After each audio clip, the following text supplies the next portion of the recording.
During 2017 and 2018, the CDC reports that 57.6% of adults over the age of 20 use a dietary supplement. With so many people using dietary supplements, it's key that there are safety and other protocols that need to be maintained to make sure that what's going on the shelves is safe. And currently, the FDA, the main regulatory body, is hands off. My name is Matthew, and today we'll be going over the history of why the FDA is unable to enforce these tests, how this affects us right now, and going over why allowing the FDA control today will allow for a safer dietary supplement market. Originally, the FDA did have control over the dietary supplement market. When it hit shelves, the FDA was currently regulating everything, from production to marketing. John P. Swan writes that the FDA had complete control up until 1994.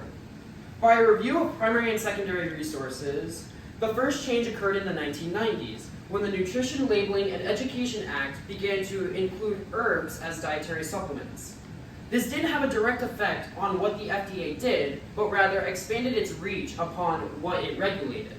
That was until the Dietary Supplement and Health and Education Act was passed in 1994, which completely changed how the FDA regulated. Dietary supplements were no longer just considered essential nutrients and no longer additive food. This exempts all dietary supplements from screening and safety studies before they would hit the shelf.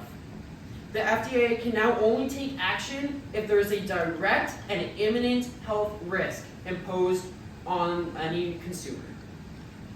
Right now, there are currently 29,000 dietary supplements on the market, and the FDA barely has any regulation. Right now, they only have control over any mislabeling or any adverse actions that have already occurred. Right now, under the FTC Act and FDA's implementing regulations, the label of a dietary supplement must bear a statement or identity that identifies the product as a dietary supplement itself. Nutrition information in the forms of supplement facts. That's it. People who take supplements on a regular basis are the people relied to report these adverse effects. A review process is started, but even while it's under review, these supplements are still allowed to take the shelves, which means that it's pretty much innocent until proven guilty. Until there's definitive results that this is adverse, it's being sold to people, and people are taking these supplements.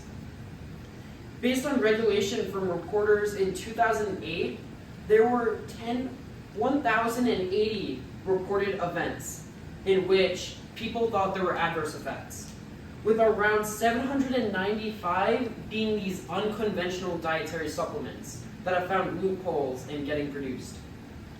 Though the FDA has created a list of advisory ingredients so that stuff with those adverse ingredients don't get hit with the market, unless it's reported by consumers today, it doesn't get controlled.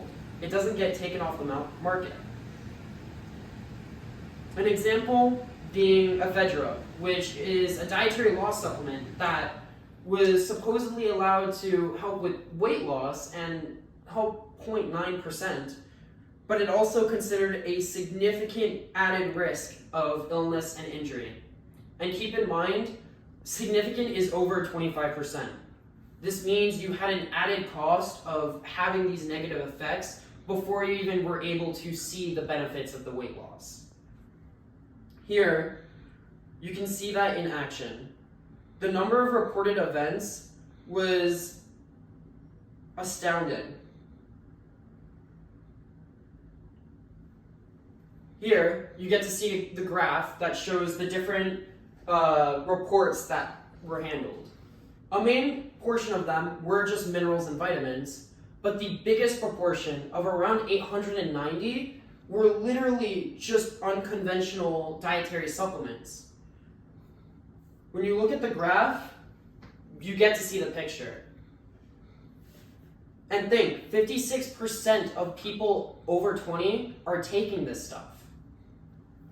It's not okay, and the FDA needs to get back into controlling what's going out there. If the FDA were to fully take control again, the first step would be regulating production. The JAMA network on ephedra, which showed and took studies on that, showed that the regulations would ensure identity, purity, quality, composition, and strengths of dietary supplements. The supplement itself would not be allowed to be marketed under clinical trials unless it's proven to be safe. This will also expand the FDA's power in what it regulates. It wouldn't just be dietary supplements. It wouldn't just be dietary ingredients. It would be anything marketed as a dietary supplement. Currently, the FDA is only allowed to screen a supplement if it adds a new dietary ingredient.